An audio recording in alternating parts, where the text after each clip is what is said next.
Welcome to episode 6 of the Students of Real Estate podcast. Today we are joined by Alex King, the VP of Acquisitions at Berkshire Residential.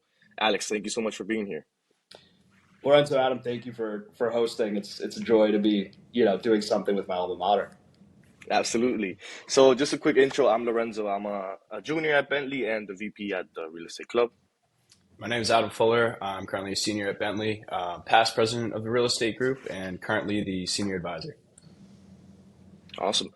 So, Alex, we'll just start off asking about your background, where you're from and where you grew up. Sure. No, absolutely. So I grew up in Wakefield, Massachusetts, so about 15 minutes away from Bentley. So obviously knew about Bentley, growing up. I went to Wakefield Public Schools and started at Bentley in fall of 2008. So that was right when the GFC was starting. So an interesting time to start school, as well as happy to kind of have 4 years to figure it out and the economy figure itself out. So stayed local for school, graduated in 2012, and then, until recently was in Washington, D.C. For 12 years. Wow. Sounds good.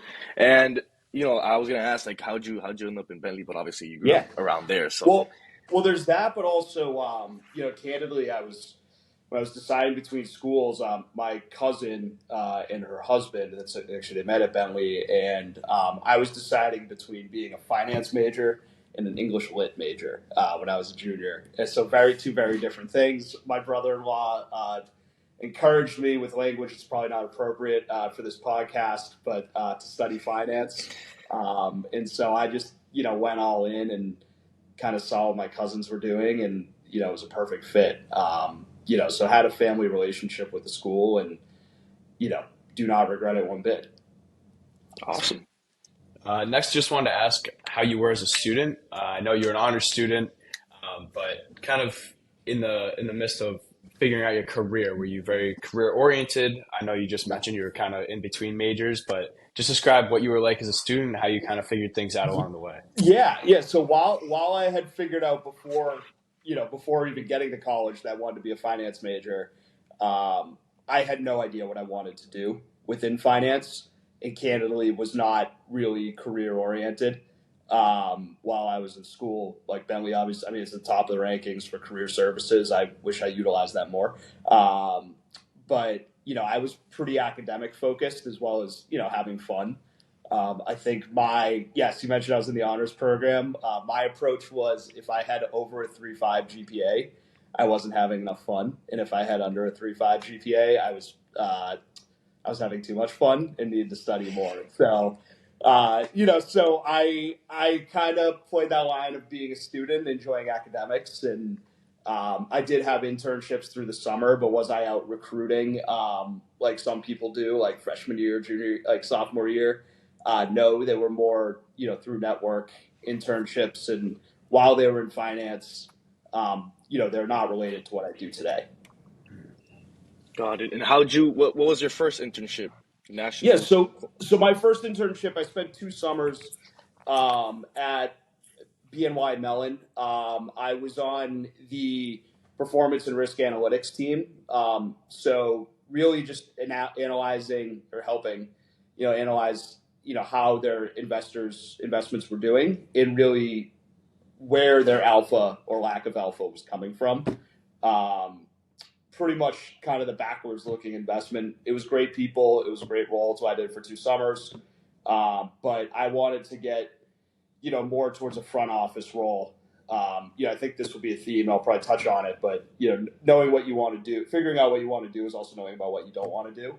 And then my last summer, after junior year, I interned at Safety Insurance. Most of my family had worked in the insurance industry, and so I wanted to see what that was like. Again, phenomenal people, but I realized within about 2 weeks that was, not the career path for me. Right. Got it. And so the first internship you mentioned, was that what industry was that in? Yes, it was finance. So it was kind of call it like a middle office finance role, investments, not making the investments, but really analyzing, how the investments had done. And so again, hired from a the HR person there was a Bentley alumni that I knew. They Awesome. helped me get Yeah. the foot in the door, and then ran with it from there. Got it, got it. So, okay, so you did the finance stuff, you tried the insurance stuff, and then you were finishing college, right? And then you had the opportunity to join National Cooperative Bank as a capital Yes. markets analyst. So just kind of tell us about that, how that opportunity come up, and what were Sure. you involved in? That was the one time that I did use career services, and so when I was figuring out senior year and started to think, oh crap, I need to get a job, and all my friends had their jobs lined up in Big Four and elsewhere, and they were giving me crap about being the only one that didn't have a job lined up, despite being the honor student in the group. So I really started to think about it, and I focused on, where I didn't entirely know what I wanted to do. I started to focus on rotational programs, and obviously those recruit on campus. Um, and in spring of my senior year, I took at the time the one real estate class that was offered, and that's really how I caught the bug. I loved the class. I loved the mix of, analytics as well as kind of personable skills used in it. And NCB was hiring for a few rotational seats, and I jumped on that. It turned out that my boss and then her boss, who were senior leaders in the organization, were actually both Bentley alumni, and that's why they were recruiting at Bentley. Before I even started, it was actually the day before graduation, I got a call from HR that they wanted me to kind of skip the rotational program and go straight into the debt capital markets team. Nice. Yeah. So I can't believe I was about to start drinking a bunch of beers in celebration with my friends. uh, you know, Called my parents. I was like, I think I just got promoted before I started, and never looked back. And so I spent 5 years there. Loved it. Great people. Great culture. We'll talk more about this. My plan was always to go to business school. So there I was working on. So it was real estate. That was the focal. Most of the rotational program would have been real estate, but where I went was the securitization team. And so if you've seen or read The Big Short, were Of we course. the people doing bad mortgages? No, we were working on housing cooperatives, which are kind of like de facto nonprofits. That's a separate conversation, but I was doing CMBS securitizations, some Fannie Mae securitizations, and the bulk of what I was doing was multifamily. And so I caught the bug of real estate senior year. And then, really going to NCB is what solidified going, okay, I love multifamily. This is all I want to do for my career. So, you mentioned you spent 5 years there and then transitioning, over to TruAmerica while, full time as a student in graduate school. Can you talk about that transition and, how you manage that, first of all, but Yeah. second of all, like what made you make that decision? Yeah. So, going to get an MBA full time, a big thing that every program, whether it's Bentley, whether it's Georgetown, whether it's Harvard Business School, like what have you, and everything in between, and outside of those, they'll ask you, why do you need an MBA and why do you need an MBA from here? And so in my kind of when I hit the third or fourth year at NCB, I decided that it's like, all right, where do I fit in the multifamily ecosystem? What do I want to do? And where I had landed was that I wanted to work in multifamily, on the equity side, particularly at a private equity firm, rather than a public REIT. And with the idea being that one day I would be able to do that on my own, at my own company. And so Georgetown, there's many very good real estate MBA programs. Georgetown is one of them. I was also living in DC. I wasn't quite ready to move back home. And they also have a really strong placement into multifamily. And so it was a natural fit. It was much like when I still remember my tour at Bentley extremely well. I remember my interview at NCB. I remember when I was checking out Georgetown, it was like, all right, well, I've been here for a few hours. It kind of feels like home. And so, I didn't really look back. I intended to be a full-time student again for 2 years. I do enjoy school. I think as I mentioned, being an English lit professor, English lit major, the goal there was to be a professor. So I am someone that does like school. And I intended to be a student. A month into school, who became my future boss did a campus presentation, and he was like, "You've never heard of this company? It's TruAmerica Multifamily. They're relatively young." He was like, "I just left Avalon Bay, who is behemoth in our space, and their headquarters is in the DC area." He was like, "I just left Avalon Bay a year ago to start up their East Coast office," and I was like, "Wow, this is crazy." A guy just dropped in on campus saying he's looking for an intern, maybe two, to do exactly what I put in my essay to do post graduation. I was like, he's showing up a month in. So interviewed, got the role, right time, right place, but also making my own luck. From there to juggling the two, that was the hardest thing I've ever done. Maintaining kind of more than I was working. I was working 40 hours a week minimum, but usually like 50 to 55. Like, it was a full-time job while also going to school full-time, a lot of late nights. Many of my classmates, and you may have some at Bentley as well, like, they were trying to go into investment banking. And that was kind of how I mentally got through, as I was like, these are my 2 years that are like investment banking. Like, I am doing crazy, crazy hours, but I can see the NPV, like, this will pay off. If they can't hire me, I'll be so far ahead of everyone else just by working here. So TruAmerica focuses on Class B and value add multifamily and some core plus. They invest nationally. They're now, I think, the 24th largest landlord in the country. But the company at the time I joined in late 2017 was only 4 years old. It was already in the top 50. The founder's a guy from Chelsea, Mass, self-made. It's quite the machine. And I had never heard of them. And so, I just fully embraced that and, kind of rode the rocket ship up. Absolutely.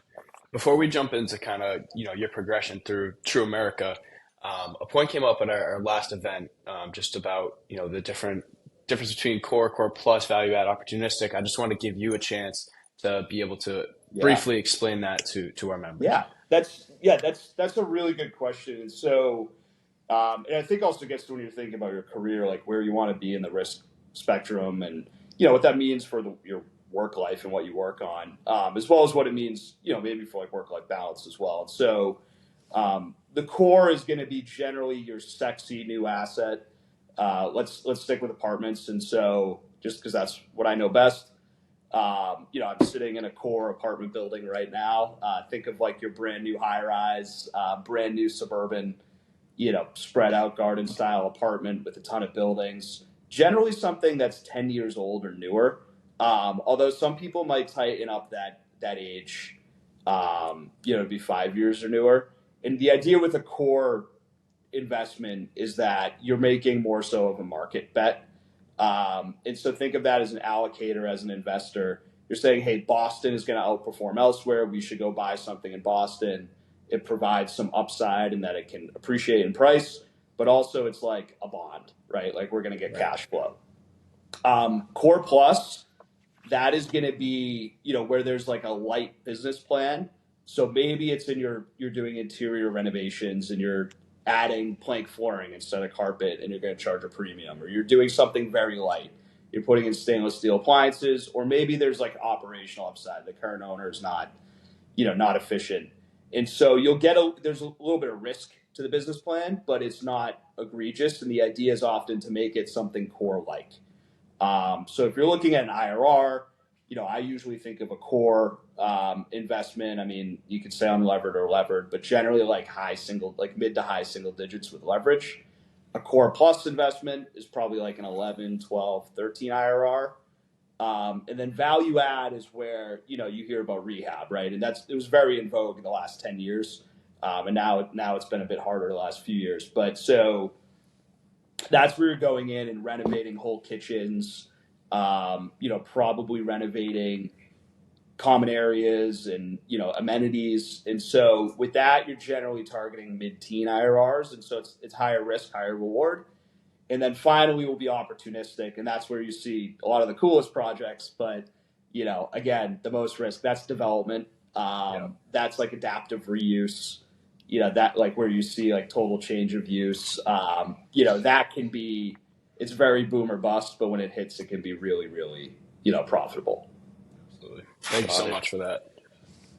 Yeah, I wanna touch a little bit more on what were your responsibilities in True America. So, you started off as, at the bottom as what an acquisitions analyst. So just kind of tell us about what does an acquisitions analyst do, and Sure. work from there to your Yeah. transitions.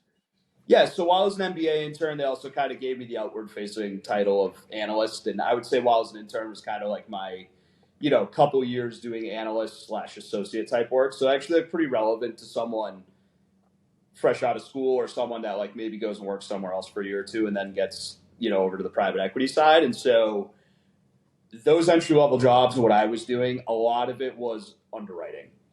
So does that include modeling? 100%. Beauty of real estate is usually there's just one or two models you need to know. You do need to know them, but I was doing the first screenings on deals. So underwriting them, seeing like, all right, can we execute a value add business plan here? So that's going through financials, it's going through rent rolls, it's looking at rent comps, sales comps, development pipelines. And it was pretty much serving it up for the then manager, who candidly was also an MBA intern. Uh, so, to kind of tee it up and run with our boss, with our region leader, and see if we should, what we should bid, and then if we even want to buy the deal. And so a lot of that work, the other aspect of really kind of an analyst role is supporting due diligence. The beauty of True America is that, in other firms, Berkshire's another one, is that like, if you wanted to be in a transactions role, you want to be at a firm that does actually transact a fair amount. And so, especially early in your career. And so True America was one of those. And so we would often have due diligence. So once you, let's say you win the bidding, whether it's the highest price or a relationship, what have you, it's off market. You then get due diligence. And this is why it's called real estate private equity. When you're in private equity, you're buying a business. And every piece of real estate is a business. And so diligence is your chance to understand those operations in and out, as well as make sure that you can execute on your underwritten business plan. And so as an analyst, the role is to really, support that. And so it's looking at property condition reports. It's looking through, you walk 100% of the units, you look at 100% of the lease files, environmental reports. Hopefully we don't have anything scary there. A whole host of other activities, making budgets, like capital plans, refinement, like work with your construction team to get bids. There's work with the debt, to procure a mortgage, but everything's in support. And so from an analyst, like that's your main function. When you get up to the, like, I never had this title because we ran super lean, so we just didn't have as many titles, but like associate level, that's the next role, is really to oversee the analyst and kind of be the one that helps to push things forward and gives them feedback. And then really when you move to manager, that's when you're really responsible for, okay, I'm going to get the underwriting tied up in a bow, to look with our director, whoever more senior, same with the due diligence, is kind of manage the day to day and understand how to manage by exception, be like, where do I need to elevate, to more senior leadership. And so the manager, that's really what you're managing, is the underwriting and the DD, and then eventually the closing process. And so, it was a pretty natural progression. It came with kind of, as well as like I was handed some regions, some markets to kind of cover as well, just given how lean we were. But it was a pretty great progression. I think a good template for if someone was to come in to the industry, like kind of what the typical growth path looks like those first, I don't know, call it 5 years of your career. Absolutely. Got it. So you were also, I mean, that internship was acquisitions and asset management. Yeah. And obviously those two are very heavily integrated, but I just wanted to ask what drew you. Were you drawn to acquisitions specifically, or was that just kind of like a natural flow? And then also I just wanted to actually, we'll stick with that question first. Yeah, it was both. So I was drawn to acquisitions. I wanted to be a deal guy. I like that critical thinking of finding new investments, then being able to measure it over time. When I started, I was the third hire. About a month later, we actually hired one of my classmates to, who was in the same role. We also had added 2 full-time person, one of whom was to run asset management. I was probably working like 70 or 80% on acquisitions, just because my background was more underwriting. My colleague, who was my classmate, naturally gravitated towards asset management. He's actually now one of the senior asset management people at TruAmerica. And so part of it was background, part of it was by choice. And so for me, the asset management, though, is essential. It's a feedback loop to underwriting. You don't want to be an acquisitions person that just underwrites this pie in the sky business plan and then hands it off to your team once you close, because that's how you make bad investments. And so, for me, doing a role that was, quasi both for a little bit, and then also sitting in close proximity to asset management people, like, it has made me a far better professional, because I know I could tell you to the dollar, what things will cost. Not everything, but certain things. And so, that helped me on underwriting in the front end, so that I could, put that in my business plan rather than, underwrite 50% less. Definitely. Yeah. I could imagine having that understanding of that full process could absolutely benefit you and honestly anybody. But I wanted to ask about how that handoff works, like how long acquisition stays, involved. Of course, I mean, Yeah. sure, there's always mixed involvement, but what that transition process really looks like. It will depend on firm. And it's actually a really good interview question. Some firms, you will just do both. You will be they'll call it cradle to the grave. You'll hear that term all the time. And say you work on an acquisition, you will work through it on the total life cycle. Other firms, so I know some firms where they're like, hey, the acquisitions person runs with it through year one, and that's kind of where the handoff is.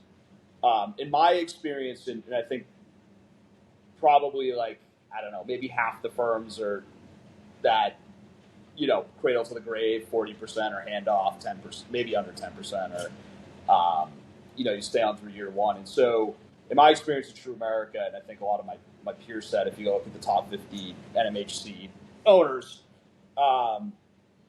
you were on the front end sourcing the deal. That's what I did at director level, and we can talk about that. You are underwriting the deal.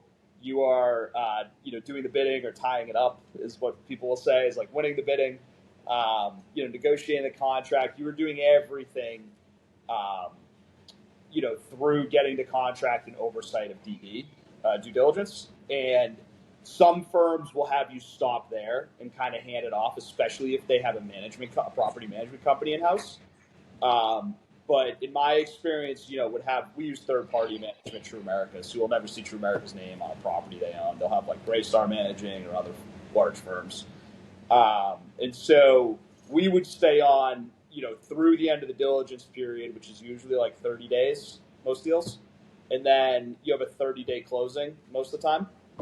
And that's really when you're doing a lot of the legal work of like the loan and, your organization documents. And then I would stay on through that, and then that's where the baton handoff would be to asset management, usually like 2 weeks after closing. So I was in what you would call a purely acquisitions role. But that said, I mean, I worked in a small office. It was 10 people in the DC office. And so, being in close proximity to people is invaluable. Like, you learn so much just by picking the brain of people that aren't even on your team. Got it. So I want to talk a little bit more about your roles again. So you were describing the analyst responsibilities and then the manager. And then, so you spent a couple years there as a manager, and then you were transitioned to associate director and then eventually director. So kind of talk Yeah. about, what were your roles as the director? And also the second part of the question is, when do you when do you, if you ever, become the person who goes and finds the deals, or Yeah. do deals come to you, or how does that work? Yeah. Yeah, that's I think what a lot of people want to get to, and so Yeah. that's when you see director or vice president or AVP or associate director. That's what that role is. I was doing some of it as a manager, particularly in Atlanta. I was kind of told to go, young entrepreneurial company. They were like, go figure out Atlanta, and I was closing deals there before I graduated business school, right? Like so. But that title of like associate director, AVP, or VP, that's where there's usually the expectation of sourcing, of finding deals. So some of them, yes, they come to you. Like you'll have a CBRE. Let's take Simon Butler. He's actually like the biggest. He and his partner are the biggest brokers in multifamily in New England. Simon's also a Bentley alumni, and so Simon will list the deal publicly. There will be email blasts. You will go see it. That's one where I guess more so comes to you, but you also want to have the relationship with the broker, with the seller.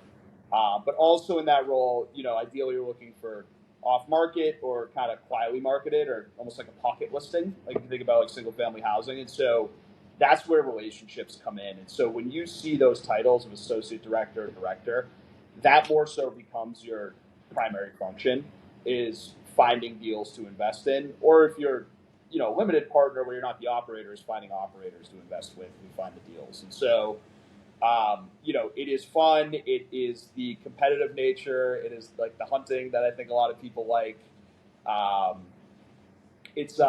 think what a lot of people, your career ends up striving towards in this sort of career path. But that's definitely where that became, more and more of my time. And so when I was associate director, I was running half the East Coast markets. And so I was spending a lot of time in Atlanta and the Carolinas, started spending time in Boston. I was helping out in Florida and Tennessee, but I had a colleague that did that. And then when I was promoted to director, it was a pretty quick turnaround. It was actually my counterpart, who had been the intern a year ahead of me. He left and started his own firm and has been doing fantastic. He's been wildly successful at that. And so I took over the whole East Coast. So everything Boston down to Miami. We weren't really playing in New York, New Jersey, Pennsylvania, but largely Mid-Atlantic, Southeast, and then shooting up to Boston. And so, my role was I'm on the phone all the time. And then really the hope is that you have a really good manager or, senior associate or whatever that title is that puts things in a bow for you. And so you can just use their experience, to really be like, is this good? Is this bad? And, make some quick but important decisions and highlight, focus on kind of like the higher level tasks and then make sure everyone below you is doing things right and kind of trained up correctly. And, but largely relationships, largely making decisions, way less time in Excel and modeling. But that is an important part, especially early career. And, kind of translating the kind of qualitative factors into quantitative, or at least directing your team how to do that. That comes with real estate. Because one of the things that I'm sure they hit on this at Bentley, but the role in real estate is you need to know a little bit about a lot of different things. And so, that's really where the expertise in relationships comes in. And then kind of directing that instead of doing it at the director level.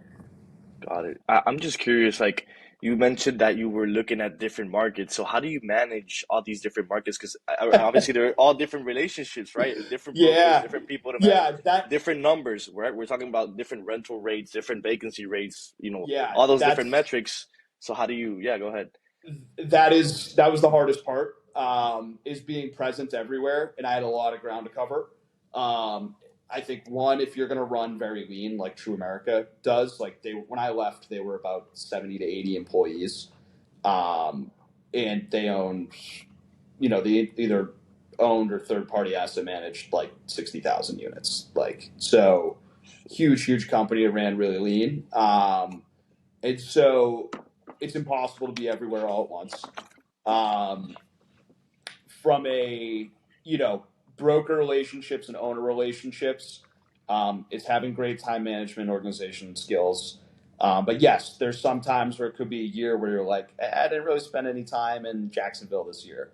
And then you go, why? And it's like, well, I don't really have conviction that there will be rent growth, for the next, I hesitate to say year or two, but just, we're generally underwriting 5-year business plans, at least in the firms I've worked at. And so, the idea of being like, all right, supply is a problem, rent growth is a problem. There's too much supply, which means that rent growth is going to be really low. There aren't really job drivers because that's ultimately what drives rent growth. From a, like, there would be years where I would just be like, all right, I'm going to kind of like neglect this market to an extent. And so, I mean, if we were to pull out my deal sheet, not that we should do that, but you would see, a whole bunch of 2019 acquisitions in Atlanta and Raleigh. You'll probably see Florida throughout. Like we always spent a bunch of time in Orlando and Tampa because just long term, we think there's incredible. I think every firm I've been at has thought there was great tailwinds in Florida. And then really right now, more recently, the Sun Belt markets where rents were skyrocketing, especially in late 2021, 22. Now it's flipped and it's those kind of, I call them like the more mature markets. It's the Bostons down through DC. And then on the West Coast, just similar markets like Seattle and Portland. In California is a little different because there's a little bit of rent control. And so, things wax and wane and you want to a little bit avoid herd mentality, but also it does make it easier to like you want to be buying into positive momentum unless you're a forever holder and you're just getting a great buy. Got it. You mentioned the deal sheet. I do have a question about one of the deals, and I'll keep it very high level, and you can also take it as in depth or not as you want. But there was one, I think it was the Junction in Atlanta, like the almost 200 unit, 190 something, where you took an existing LP and they kind of transitioned into a GP. So I did actually have a question from a student at our case competition event about the behavior of LPs and GPs, but especially in this example where it gets a little bit more complex, I'd love to hear your insight just on the general and then kind of moving into explaining how that went through. Sure. So Junction at Vinings, it was originally called Vinings Corner. That is my first deal. That was the first property I bought. It closed when I was still in business school. It is, if you don't know Atlanta, it's in Smyrna, which is it's down the street from where the Atlanta Braves play, which is like $1.5 billion mixed use development around the stadium. Home Depot's worldwide headquarters is quite literally around the corner. It's a great area, great demographics, great schools, safe. It was a great first deal. And so we did that. I did that with a Japanese partner. So that was an interesting business school experience. And I was flying to Atlanta, to meet our partners, and they had a mix of folks from Japan and from the US. So that was a cool experience, and great people. And so we brought them in as the LP. So I've always worked at the GP, so the operator.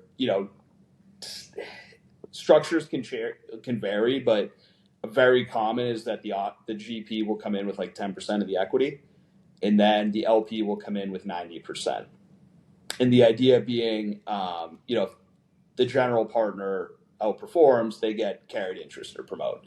And so if the investment outperforms. And so, that's really the idea. That's the trade-off. And then the LP gets more steady, predictable returns. And so we owned that deal. And then last year, really the year before, we'd actually tried to sell it. The market was tanking. And so offers were really bad. And so we pulled it. And about 6 months later, our partner came to us and went, "Hey, we need liquidity for corporate reasons, like not, nothing." They're like, "We were planning to sell. We didn't sell it. Like, we would like to monetize something here or at least get some cash." And so they came to us and were like, "We can do what's called a recapitalization." And so a recapitalization is where you're pretty much, bringing fresh equity into the deal, and maybe that's a different group. And so, we tried to raise the money ourselves. They also went, "Hey, we have some Japanese partners that, we can tap into, like at home in Japan." And so what we ended up doing, the partner they ended up bringing in was another Japanese firm. And so what we ended up doing was we allowed our existing partner to split the GP with us. That was pretty much the deal. And so we're like, "You guys get better economics despite being like a relatively, grand scheme of things, relatively passive investor." They got a bunch of liquidity. They went from 90% of the equity down to like 2.5. And then we brought in a new investor who was happy with the returns, the go forward returns, and tax benefits and everything else you do to invest in real estate. And so we found the recapitalization strategy when I was at TruAmerica to be pretty, pretty solid because you already know the deal. You've owned it for years. Where the bodies are buried. Hopefully none, but you know what the problems are. You know where the capital's been done. We wouldn't try to do it on every single deal, but we had really good real estate with investment upside. Like it was a good strategy, and so it's a way to you don't even have to win the deal, right? You already control it, and so that we found to be you can also you get fresh capital if like your investor can't invest more, you might get more fees. Like it could also just be strategic for relationship reasons, even if you don't make a ton of money on it, and so that's it's becoming more and more common. In fact, like some firms, like some really big firms like Blackstone, Brookfield, Bentley, Green Oak, like really large firms have actually, if you ever hear secondaries positions on the secondaries teams, that's one of their main areas of focus is coming in on recapitalizations as an LP. Gotcha. So what makes them, did they get involved operationally at all, or was it just the equity kind of squeezing down to 2%? That partner was pretty hands-on, not necessarily day-to-day operations, but they would have a lot of, they would stay very involved in oversight. But most partners, no. I mean, you could be a passive co-GP. You could be, because the other thing with the GP is usually signs the loan documents, and you need to have a net worth and liquidity, and that wasn't an issue with TruAmerica at all. But let's say it was King Capital one day. Like you'll probably hear me say this later. Is the challenge of King Capital is I don't have any capital, and so if I were to go buy something now, I would need someone to sign my loan documents, and they would probably get a GP position for that, even though they did kind of nothing else, to prove the net worth and the liquidity. And so, there's that kind of passive GP. There's ones like we had with the Japanese group that was like, not involved day to day, but very hands-on, like on performance. Then there's others that you never hear from, right? And so it can vary. Gotcha. Sounds good. So, we've been on the topic for TruAmerica for a while. I want to kind of move on a little bit. So, you spent 7 years in total, right? Yeah. Sounds like a great experience. And then you transitioned into Berkshire Residential. So just kind of tell us about that and how did that happen? Sure. So Berkshire, I joined in September 2024. So it was September 30th. So let's call it October. So it's been 4 or 5 months. Like it hasn't been that long. Right. It has been great. And so it arose twofold. One was I wanted to get back home to Boston. That wasn't the main reason, but that was part of it. The other piece was that TruAmerica, they're the ultimate bottom-up investor. We were counting plumbing fixtures, we were counting cabinet fronts. Like, you learn the operations of, how to run a real estate company from the real estate properties in a portfolio. There's been a bunch of people that have spun out and started their own firm from TruAmerica.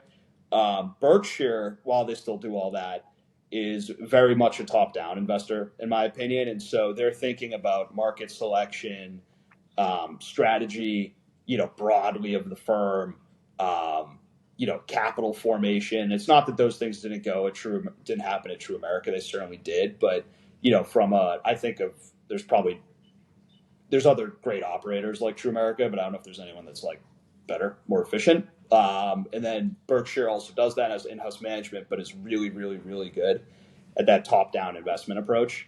And so I wanted to kind of marry the two in my career. And so when I was like, all right, I want to move back to Boston, I was like, I've had a great run at TruAmerica. It's been 7 years, but, maybe looking for something else. I'd made a list of companies I wanted to work for. Canley Berkshire was number one. We'll talk on this a little bit later, but like I also knew the recruiter that did all the Berkshire roles. And so I had called her when I realized that my predecessor had left for Mill Creek. And so she went, funny you call, like I actually have a role. She was like, I'm doing the search. And so it took a while, a lot of interviews. I wasn't even sure it was going to happen. But eventually got an offer, and then decided to make the move up in mid September, and it's been a great switch. Awesome. So what do you do now? Like, what are you? Is it the same thing, Yeah, like acquisitions, or yeah? What are yeah, your responsibilities? yeah. So it's good that you touched on like kind of the core plus and core, and so it's a very similar role. When I was at TruAmerica, I was me and my counterpart on the asset management side. We were co-running the Arlington, Virginia office right outside DC. It was 10 people. I had a whole team working for me. I was, player coach. Um, Berkshire, I'm part of a much larger organization from a headcount perspective. And so I'm part of a broader equity investments team. So it's a similar role. My geography is Boston down through South Carolina. But I did pick up, while I may have given up Florida and Atlanta and Nashville, at Berkshire, I have some new markets that are newer to me, right? New Jersey, suburban New York, Philadelphia, while covering other markets. So it's kept things pretty fresh. It's been fun. I think the other piece with Berkshire beyond the learning that top down is that I do get exposure beyond multifamily and core plus. And so Berkshire has across strategies, active, like, actually, let me maybe not talk about what capital we have, but like I will be playing in the core space, in addition to our kind of bread and butter, like value add and core plus. Um, I will be able to be an LP on development equity, which I've never done before. So, providing equity to developers, we can do preferred equity. And then while this isn't my main job function, MF1, which is an enormous debt fund, uh, Berkshire is one of the two JV partners that own that. And so I get to see, really everything up and down the capital stack from debt all the way to core plus and in between. And so it's kind of lets me broaden my horizons as well as like what I focus on. Like I know multifamily value add and core plus in and out. Hmm. And it helps me maybe get some exposure to some newer stuff as well as development as well as kind of structured finance. Awesome. Got it. Um, do you want to take the next question? Sorry. All right, I'll take it. So obviously we've gone through your whole career, and I want to kind of reflect back and just look back at it. Do you ever have any doubts, or wonder if you were in the right career or in the right path, right? Because I Yeah. imagine, you know, students are like early on, they're like, Yeah. I don't know what I want to do, and then, but you said it yourself, you tried it, you tried finance, you tried, insurance, then you did the real estate thing, and you found, so yeah, just Right. talk about that. So I never questioned if I was on the right path. I did question if I was the right person. Got it. And the big thing is imposter syndrome. When I was in Right. grad school, they would quite literally teach you about it because you would have, you know, I won't name any names, but you'd have people. I was in DC, and so there were some people that had worked in, various senior politics or otherwise positions, and they would just be like, I don't know if I belong here. And you'd be like, what are you talking about? And so, it's something I wish undergrad schools focused on, and that imposter syndrome is very real. And so for me, charting out, what I'm glad I went through and did some stuff that went, okay, I get why other people want to do this, but it's just not for me. That was even more important than finding what I wanted to do. And so, figuring out kind of you mentioned the finance, kind of like middle office role, the insurance, finding out what I didn't want to do helped narrow the scope.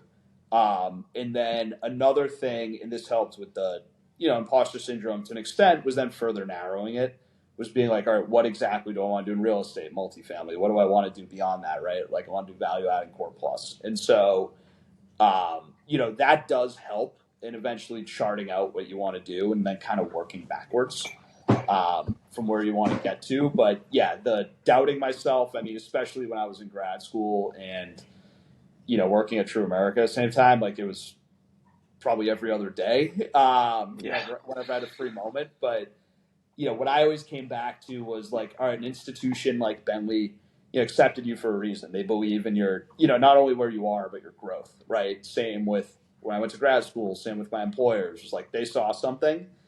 And so, why don't you see that yourself? And it Right. doesn't always work out, but, it very often does. I think that's a great bit of insight, especially about the imposter syndrome and kind of overcoming that. So obviously you've moved very quickly, progressed through your career. Just wanted to ask, what you thought personally what was that driving factor? What really contributed to that progression and that growth? Yeah, yeah. So that's a really good question. So, I mean, I didn't have the best work habits in high school and college, and I was just really smart, right? And so in high school, I was the guy doing my homework in the hallway before class. At Bentley, I would have spurts of crushing it, and then spurts of, like focusing more on other stuff. And so, but I think once I hit the workforce was, really getting organized, both of my work and then later professionally of people. Really, really good at organizing and creating a plan and then either executing it or directing people.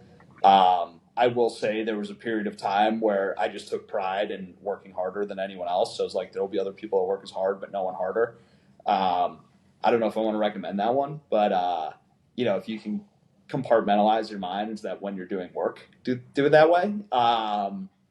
Then I think a mix, especially in real estate, there's roles for everyone, but if you want to be in acquisitions or investments, you need to have a mix of analytical skills, and that's why you hear all about modeling and Excel. But really, to climb the ladders, mixing that with the interpersonal, and it's a lot rarer than you would think. And so, I think having those two aspects kind of helped me climb the ladder. Where people went, okay, I am comfortable putting this person in front of investors or senior executives on their own, right? Because they can present themselves and, be knowledgeable and not make fools of fools of themselves, while also knowing all the numbers. And so, I think that mix of things, along with really just passion for what I do, I love multifamily, and that usually, emanates through to people, has really helped kind of project things on an upward trajectory. You mentioned Very well said. the analytical skills. That goes to this question: what do you think is one thing students can do to kind of set Yeah, themselves up for that yeah, getting if someone's got once again to the acquisitions role?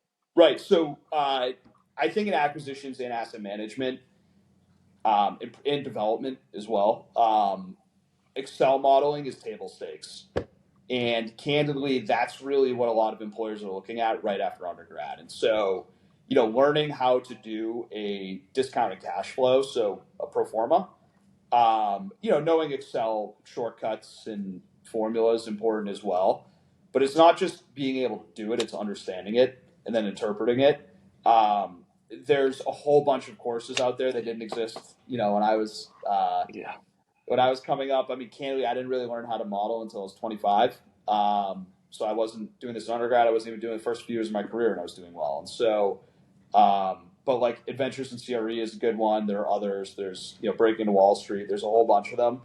It just matters that you do it, and you can kind of do it from scratch. It doesn't need to be lights out, look like AI did it, but correctly. Like it's just understanding how to do that, because you're going to get modeling tests at every interview. And then it's just, from there is just keep up with the industry. Again, the more you can narrow down, what you want to do. Is it multifamily? Is it industrial? Is it retail? Is it everything? Is it data centers? That's like the hot new thing. And so, and then keeping up with industry, kind of who's who and industry news, that is obviously really tough, but it makes you more able to hold conversations with people, when you're doing networking, which is kind of the other piece, is leverage the Bentley network. Have done that later in life, leverage the Georgetown network, leverage career networks from where you worked. It's, all that is really valuable, I think. And you can do that as a student. You'll never have as much free time. Got it. Adam, you want to take this Nice. one? Yeah, sure. So, we talked about your past, but how about the future? So what's next Yeah. for you? Any specific goals or plans? I know you mentioned, King Capital, but where do you see yourself in 5 to 10 years? Yeah. So, being at Berkshire, focus is definitely on Berkshire at the moment. I figured this was like a 10-year, 10-year plan. I am 35, not afraid to say that. And so, in 10 years, I'll be 45. I kind of expect a lot in life to change. For me, a big thing is like having optionality. And so, I figure at that point, it could be that I'm at Berkshire for life, right? Like a lot of people actually stay a very long time. They have very high retention for good reason. Another is like, is that the point where I go start a King Capital, or leave for like a leadership position, senior leadership position somewhere else? Like we'll see, but definitely very focused on Berkshire, and kind of helping deploy their capital and, trying to learn as much as I can from some really, really smart people. Awesome. So I guess kind of just lastly, leaving the students with one thing, one key takeaway. Yeah. And then, So I think the one big takeaway would be is that you kind of create your own luck. And so that comes with all the work that people don't really see, or maybe they very slightly see. And so, yes, that's working hard and that's doing your schoolwork. It's also reflecting on what you want and or maybe it's a few different paths of what you want, but figuring that out and then being strategic as to how you get there, whether it's skills, whether it's networking, whether it's like taking care of yourself. There's a whole bunch of things that go into that, but the idea being is that you set yourself up to get a few favorable bounces. And honestly, in your career, you just need like one or two. And so it's not going to happen every time, but I am a firm believer in that things work out, especially if you put in the work. And so, you're not just going to, some people truly just get lucky and win the lottery or what have you. But, I do believe that if you do all the right things, you will put yourself in position to get a good bounce eventually. Amazing. Got it. So lastly, how can students connect with you if they want to reach you and learn more about what you do? Yeah, our spam catcher at work is really good. So I would recommend that people message me on LinkedIn. I do check that probably every other day. I think people will find that a lot, myself included, folks are happy to talk to students. It might not be immediately, but, it is something that happy to help and, always happy to help a fellow Falcon. Sounds good. Well, Alex, thank you so much. This was a great conversation, and yeah. Great. No, thank you guys. I enjoyed being on the podcast. Thank you. Absolutely. All right. Have a great day, Alex. Thank you so much. See you guys.